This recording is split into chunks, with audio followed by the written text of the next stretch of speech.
तो क्या हाल है आप सभी के। उम्मीद करते हैं सब बढ़िया होंगे, सब मौज काट रहे होंगे। तो देखिए, आपके पास स्मार्टफोन होगा और स्मार्टफोन में कोई ना कोई सा सिम कार्ड तो ज़रूर डाला होगा। और भारत में अभी फिलहाल सिर्फ और सिर्फ 3 टेलीकॉम ऑपरेटर ही सबसे बढ़िया काम कर रहे हैं और यही मौजूद है। एक तो है जियो, दूसरा है एयरटेल और तीसरा है वी। बीएसएनएल को तो छोड़ दीजिए, बीएसएनएल तो दूर दूर तक भी पास में नहीं है। लेकिन 2016 से पहले बहुत सारे टेलीकॉम ऑपरेटर्स काम करते थे भारत में, और ये यहाँ पर बहुत ही हेल्दी कंपटीशन भी देते थे एक दूसरे को, और ये सब के सब प्रॉफिट में चल रहे थे। लेकिन 2016 के बाद जियो के आने से सारी की सारी जो छोटी कंपनियां थी वो सब की सब बंद हो गई। और 7 साल हो गए हैं, लेकिन मार्केट में कोई भी एक टेलीकॉम ऑपरेटर सामने नहीं आया है जियो के अलावा। लेकिन अब शायद ऐसा हो सकता है, क्योंकि देखा जाए तो आपने जूम वीडियो कॉल का नाम सुना होगा। इस कंपनी को यहाँ पर टेलीकॉम का लाइसेंस मिल गया है, वो भी ऑल ओवर इंडिया का भी और इंटरनेशनल का भी। यानी कि अब ये कंपनियां यहाँ पर फ़ोन नंबर को इशू कर सकती है। तो क्या है ये पूरा मामला, आज इसके बारे में पूरी डिटेल के साथ बात करेंगे। लेकिन उससे पहले अगर आप चैनल पर नए हो ना, तो चैनल को सब्सक्राइब जरूर कर देना। वीडियो को चाहे लाइक करो या डिसलाइक करो, लेकिन चैनल को सब्सक्राइब जरूर कर देना। तो चलिए वीडियो का आगाज़ करते हैं।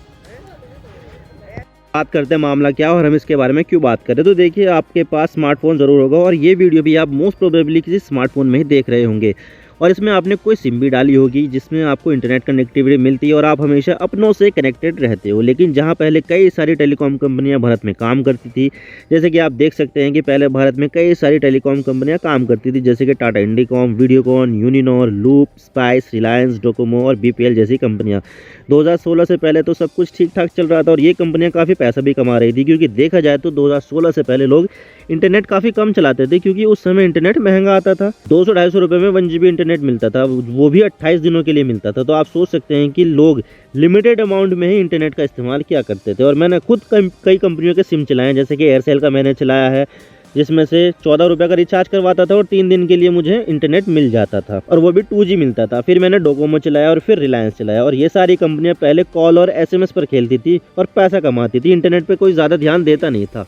लेकिन 2016 में एक ऐसी आंधी है जिसमें ये सारी कंपनियां ही खत्म हो गई। 2016 से पहले देश पे सिर्फ 3G और 2G ही चलता था, लेकिन 2016 में रिलायंस जियो सबसे पहले अल्ट्रा फास्ट 4G लेकर आ गई और देश में फ्री में सिम बांटे, कॉल और SMS तो फ्री किया और साथ में अनलिमिटेड डेटा देना भी शुरू कर दिया, और वो भी अनलिमिटेड अल्ट्रा फास्ट 4G।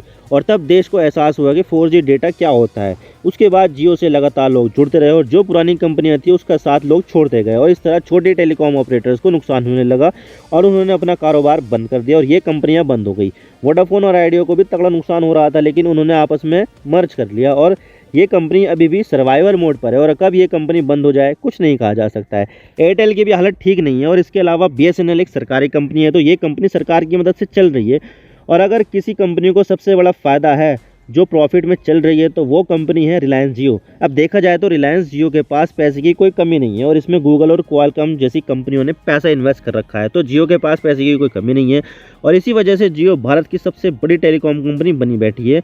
और टेलीकॉम इंडस्ट्री में इतना ज़्यादा कंपटीशन हो गया है कि पिछले 7 सालों में कोई नई कंपनी ने टेलीकॉम सेक्टर में एंट्री ही नहीं ली है, बल्कि बहुत सारी कंपनियाँ बंद हो चुकी है।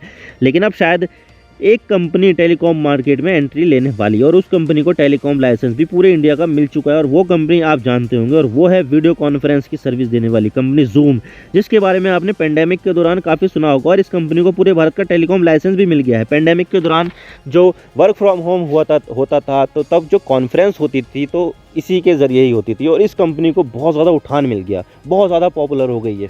तो gadget now the times of India का ये है, Zoom gets licence to provide telecom services in India, all details here. 3 मई का आर्टिकल है, तो आप देख सकते हैं कि जूम कंपनी को यहाँ पर टेलीकॉम सर्विस का लाइसेंस मिल गया है।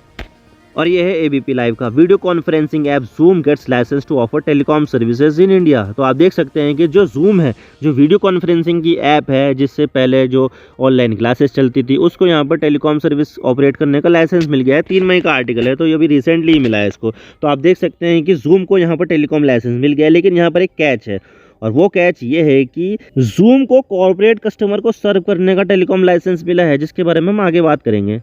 तो जूम वीडियो कॉन्फ्रेंसिंग जो अमेरिकी बेस्ड कंपनी है, अमेरिका की कंपनी है, तो उसको यहाँ पर पैन इंडिया यानी कि ऑल ओवर इंडिया का लाइसेंस मिला है, ताकि वो टेलीकॉम सर्विस अपने कॉर्पोरेट कस्टमर्स को दे सके। ये आप लोगों के लिए नहीं है, बल्कि ये सिर्फ और सिर्फ कॉर्पोरेट के लिए है। अभी तो जूम आम लोगों और कॉर्पोरेट को वीडियो कॉन्फ्रेंसिंग की सर्विस देती है। इसका ऐप भी आता है और इसकी वेबसाइट के जरिए भी आप वीडियो कॉल कर सकते हो, वीडियो कॉन्फ्रेंसिंग कर सकते हो, जैसे कि हमने पहले देखा है पेंडेमिक के दौरान कि किस तरह से जूम वीडियो कॉल बहुत ज़्यादा पॉपुलर हो गई थी, बहुत ज़्यादा चर्चा में थी।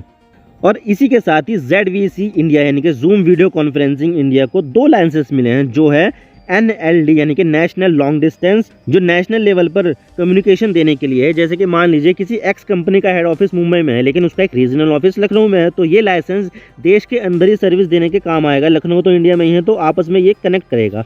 और इसी के साथ ही दूसरा लाइसेंस है IND यानी कि इंटरनेशनल लॉन्ग डिस्टेंस, और ये एक देश से दूसरे देश में सर्विस देने के काम आता है। जैसे कि एयरटेल कंपनी भारत की कंपनी है, लेकिन एयरटेल कई अफ्रीकी देशों में भी अपनी सेवाएं देती है, लेकिन एयरटेल का हेड ऑफिस तो इंडिया में है।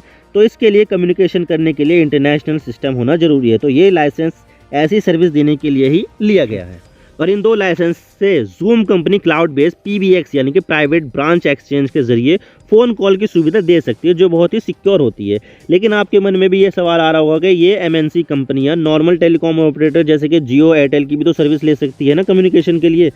तो मैं आपको बता दूं कि जो कॉर्पोरेट कस्टमर्स होते हैं उनके लिए प्राइवेसी बहुत ही ज़्यादा इंपॉर्टेंट होती है, क्योंकि जो भी ये MNC कंपनियां बात करती है, कम्युनिकेशन करती है, तो उसमें ये अपने ट्रेड रिलेटेड बातें करती है और स्ट्रैटेजी बनाती है। बहुत ही ज़्यादा गोपनीय सूचनाएं आदान प्रदान होती है, जो बेहद ही प्राइवेसी फोकस होती है। और अगर ये बातें लीक हो गई तो समझ लीजिए कि वो कंपनी कोलैप्स भी हो सकती है। और नॉर्मल टेलीकॉम ऑपरेटर यहाँ पर आपकी बात आसानी से रिकॉर्ड भी कर सकते हैं, SMS भी पढ़ सकते हैं, और खुद आप इसको देख सकते हैं। इसका प्रमाण ये है कि आप जब भी कभी कस्टमर केयर में फ़ोन लगाते हो तो आपको यहाँ पर IVR से ये सुनने को मिलता है कि ये कॉल गुणवत्ता और क्वालिटी पर्पस के लिए रिकॉर्ड की जा सकती है।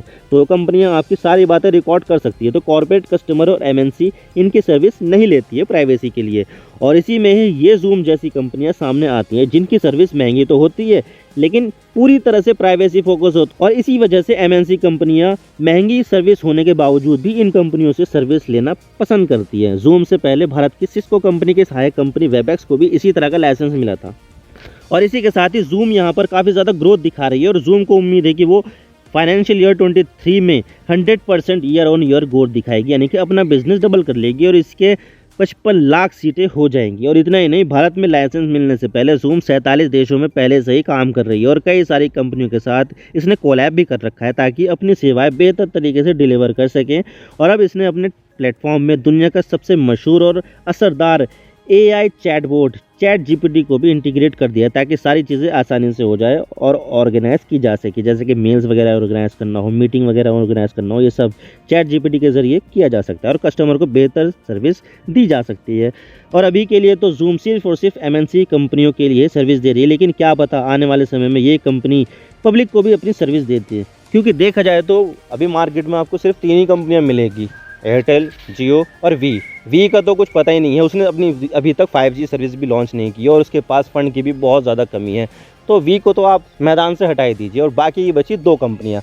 अब देखिए, जो 2 कंपनियां हैं ना, ये डुओपोली बना लेती है, यानी कि डुओपोली, जो कभी भी किसी भी देश के लिए ठीक नहीं होती है। यहाँ पर कम से कम बहुत सारी कंपनियां होना ज़रूरी है, ताकि एक हेल्दी कंपटीशन हो, और जो चीज़ कोई दूसरी कंपनी दे रही हो तो तीसरी कंपनी भी वो चीज़ उससे बेहतर कीमत पर और बेहतर सर्विस दे सके। तो जो यहाँ पर डुओपोली होती है वो कभी भी ठीक नहीं होती है, और ये कंपनियां अपनी मनमानी चलाती है। ये आपस में जो है कोलैब कर लेगी और उसके बाद जो है जो रेट होंगे वो खुद डिसाइड करेगी। मान लीजिए अभी 720 रुपये में, 719 रुपये में जियो का 84 दिन का प्लान मिलता है, जिसमें आपको 2 GB डेटा हर दिन मिलता है। लेकिन क्या पता ये दोनों कंपनियां आपस में बातचीत करके कार्टेल बना ले और फिर ये बोल दे कि भाई हम तो अब 1000 रुपये में लेंगे, हम तो उसके बाद 1200 रुपये लेंगे। तो आप कुछ नहीं कर सकते हो, क्योंकि तीसरी कंपनी मार्केट में होगी नहीं, और जब तक तीसरी कंपनी होगी तो तब ये कंट्रोल में रहेगी कि हाँ, अगर हमने रेट बढ़ाए तो जो कस्टमर है वो तीसरी कंपनी के पास भी जा सकता है। तो कभी भी मार्केट में डुओपोली सही नहीं होती है, यहाँ पर कई सारी कंपनियों का होना ज़रूरी होता है। क्या पता ये जो जूम कंपनी है ये यहाँ पर पब्लिक के लिए भी टेलीकॉम सर्विस ऑफर कर दे,